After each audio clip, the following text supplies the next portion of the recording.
नमस्कार, स्वागत बा आप सभी दर्शक लोगन के। ताज के खबर बा भोजपुरी गायक नगेंद्र उजाला की तरफ से, जो कि बहुत ही निंदनीय खबर बा। ई खबर में आप लोगन के ई पता चली कि के तरीका से अभी भी ससुराल वाला लोग जन बाड़े उ बहू बेटी के जला रहल बाड़े। जी हाँ, नगेंद्र उजाला जी के नाम तो आप लोग सुन लिये होखम, जो कि एगो प्रसिद्ध भोजपुरी गायक बारे।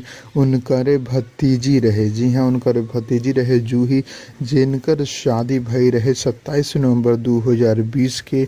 और उनका के जोन उनकर ससुराल वाला बाड़े उ दहेज के खातिर ही, बुलेट मोटरसाइकिल के खातिर ही जिंदा जला देले। जी हाँ, ई खबर पूरा न्यूज़पेपर में छपल बा। आप लोग सामने स्क्रीन पर ई वीडियो रोक के उ न्यूज़पेपर पढ़ सकतानी, चाहे हमने अपना फेसबुक पेज पर भी अपलोड कर देले बानी, वहाँ जाके देख सकतानी कि के तरीका से एगो मासूम लड़की के ओकर ससुराल वाला मिल के सब जिंदा जला देलस और केहू के पता न चले। ए चलते अंतिम संस्कार भी चोरी छुपे कर दिहल गईल। जी हाँ, लेकिन अब पुलिस में एक रिपोर्ट हो गईल बा और कुछ आरोपी गिरफ्तार हो भी गईल बा।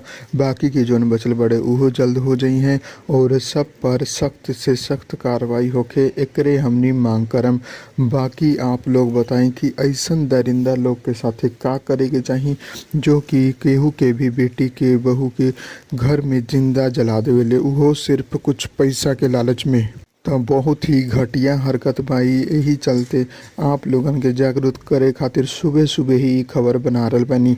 और जो ई घटना भइल बा ई रविवार के दिन के बा। जी हाँ, ई रविवार जो अभी बीतल बा वो दिन के बा। यही चलते काल के अखबार में आए रहे और आज आप सबके बीच में हम न्यूज़ के माध्यम से लेके आयल बानी। हम मिलम आप लोगन के अगला वीडियो में। जय भोजपुरी, प्रणाम।